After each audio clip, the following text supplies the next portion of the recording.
প্রতিষ্ঠার জন্য আমাদের আজকের এই ছাত্র আন্দোলনে সমবেত হয়েছে নির্যাতিত নিষ্পেষিত প্যালেস্টাইনের শিক্ষার্থী বন্ধুরা। প্রিয় বন্ধুগণ, প্যালেস্টাইনে আগ্রাসনের জন্য যারা অস্ত্র এবং অর্থ দিয়ে সহায়তা করেছে, ইতিহাসের কি অমোঘ পরিণতি, সেখান থেকে এই দুর্বার প্রতিবাদের জয়ধ্বনি তৈরি হয়েছে। যারা বিভিন্ন সময়ে প্যালেস্টাইনের স্বাধীনতার বিপক্ষে সিকিউরিটি কাউন্সিলে ভেটো দিয়েছে, সেই দেশের তারুণ্য আজকে স্বাধীনতার পক্ষে হ্যাঁ বলেছে। জাতিসংঘে সেসব দেশের সরকার যতবার নো বলেছে, মার্কিন যুক্তরাষ্ট্রের প্রত্যেকটি বিশ্ববিদ্যালয়ের শিক্ষার্থীরা প্যালেস্টাইনের স্বাধীনতার পক্ষে তার চেয়ে অনেক গুণ সরে ইয়েস বলেছে প্যালেস্টাইনের স্বাধীনতার পক্ষে। আজকে বাংলাদেশের ছাত্র সমাজের পক্ষ থেকে পৃথিবীর বিভিন্ন দেশে প্যালেস্টাইনের স্বাধীনতা আন্দোলনের পক্ষে যারা কথা বলেছে, আগ্রাসনের বিরুদ্ধে যারা লড়াই করেছে, পুলিশি হামলার শিকার হয়েও যারা প্যালেস্টাইনের স্বাধীনতা আন্দোলনের পক্ষে তাদের কণ্ঠ উচ্চারণ করেছে, তাদের প্রতি বাংলাদেশের ছাত্র সমাজের পক্ষ থেকে আমরা সংহতি জানাই, অভিনন্দন জানাই। প্রিয় বন্ধুগণ, আপনারা জানেন যে 2023 সালের অক্টোবরের সময় থেকে গাজায় নতুন করে কিরকম ভাবে মানবতা বিরোধী আক্রমণ পরিচালনা করা হয়।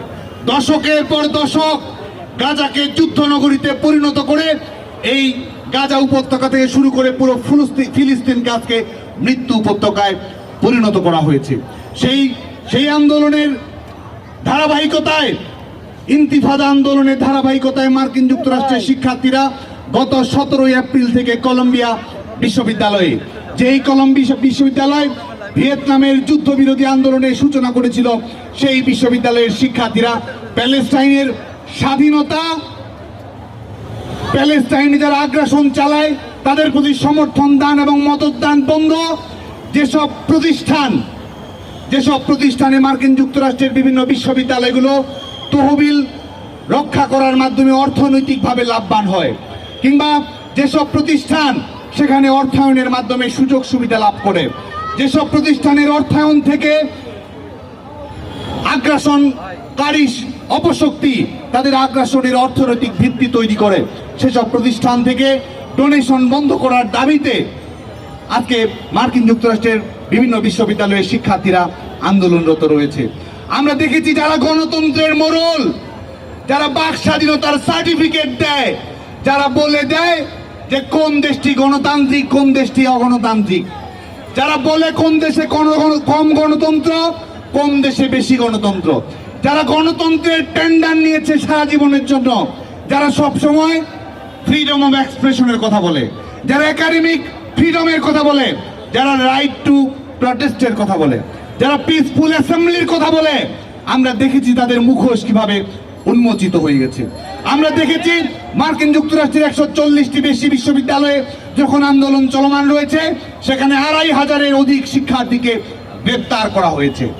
আমরা দেখেছি কিসব আন্দোলন করার জন্য শিক্ষার্থীদের উপরে সাসপেনশন নেমে এসেছে। বাংলাদেশের শিক্ষার্থী মাইমুনা ইসলাম নুহা, আপনারা জানেন যে কলম্বিয়া বিশ্ববিদ্যালয়ের নিউরো সায়েন্সের 3য় সেমিস্টারের শিক্ষার্থী, শুধুমাত্র স্বাধীন প্যালেস্টাইনের পক্ষে কথা বলার জন্য মার্কিন যুক্তরাষ্ট্র ঘোষিত ফ্রিডম অফ এক্সপ্রেশন প্রকাশ করার জন্য আজকে তাকে সাসপেনশনের আওতায় নিয়ে এসেছে। সাউদার্ন ইলিনয়েস ইউনিভার্সিটির শিক্ষক স্টিভ তামারি তার শিক্ষার্থীদের বাঁচানোর জন্য, পুলিশের হাত থেকে বাঁচানোর জন্য সামনে গিয়েছেন, পাঁজরের হাড় তার ভেঙে দেওয়া হয়েছে। আমরা ধিক্কার জানাই পৃথিবীর যে কোনো বিশ্ববিদ্যালয়ের শিক্ষার্থীদের উপর যারা নির্মম নির্যাতন নিষ্পেষণ পরিচালনা করে, তাদের প্রতি আমরা ধিক্কার জানাই। বাংলাদেশ ছাত্রলীগ সবচেয়ে বেশি জানে গণহত্যার বেদনা কত বেশি, জেনোসাইডের দুর্বিষহ যন্ত্রণা কিরকম, বাংলাদেশ ছাত্রলীগ সেটি জানে। ছাত্র সংগঠন হিসেবে বাংলাদেশ ছাত্রলীগ পৃথিবীর অন্যতম ছাত্র সংগঠন যেটি গণহত্যার সবচেয়ে বেশি শিকার হয়েছে। আমরা সেই অভিজ্ঞতা থেকে জানি, সেই ইতিহাস থেকে জানি, সেই মর্মন্তুদ পরিণতি থেকে আমরা জানি এই যুদ্ধের বেদনা কত তীব্র। আমরা জানি স্বাধীনতার জন্য মানুষের আকাঙ্ক্ষা কত বেশি শক্তিশালী।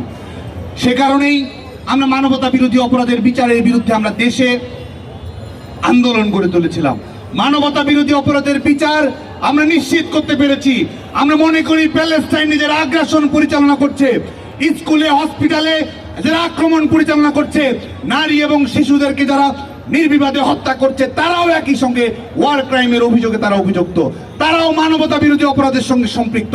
International court of crimes and ট্রাইব্যুনালে তাদেরকে বিচারিক প্রক্রিয়ার আওতায় এনে এই মানবতা বিরোধী বিচারের প্রক্রিয়া নিষ্পন্ন করতে হবে।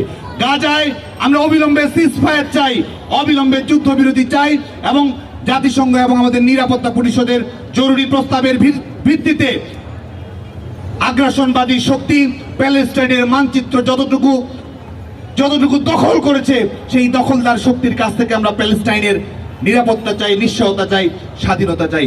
আমরা অবাক বিস্ময়ে লক্ষ্য করেছি আমাদের এই আন্দোলনে, মার্কিন যুক্তরাষ্ট্রের আন্দোলনে আপনারা দেখেছেন যে ইহুদি শিক্ষার্থীরা কিভাবে সংহতি প্রকাশ করেছে। Jewish student for piece and justice, সেই ইহুদি শিক্ষার্থীরা প্যালেস্টাইনের স্বাধীনতার পক্ষে কথা বলেছে। কারণ স্বাধীনতার কোনো ধর্ম নেই, বর্ণ নেই, বৈষম্য বিরোধী মানবিক একটি পৃথিবীর জন্য পৃথিবীর তারুণ্য যে আন্দোলন করছে, সংগ্রাম করছে, সেই সংগ্রামে আমরা সংহতি জানাই। এবং আমাদের জাতির পিতা বঙ্গবন্ধু শেখ মুজিবুর রহমান যিনি উচ্চারণ করেছিলেন, আমাদের স্বাধীনতা অপূর্ণ থাকবে যদি না প্যালেস্টাইন স্বাধীনতা লাভ করে। জাতির পিতার কন্যা বঙ্গবন্ধু তনয়া দেশরত্ন শেখ হাসিনা প্যালেস্টাইনের স্বাধীনতার জন্য পৃথিবীর সকল ফোরামে অস্ত্র এবং অর্থের রাজনীতির বিরুদ্ধে কিরকম বলিষ্ঠতার সঙ্গে নেতৃত্ব প্রদান করেছেন।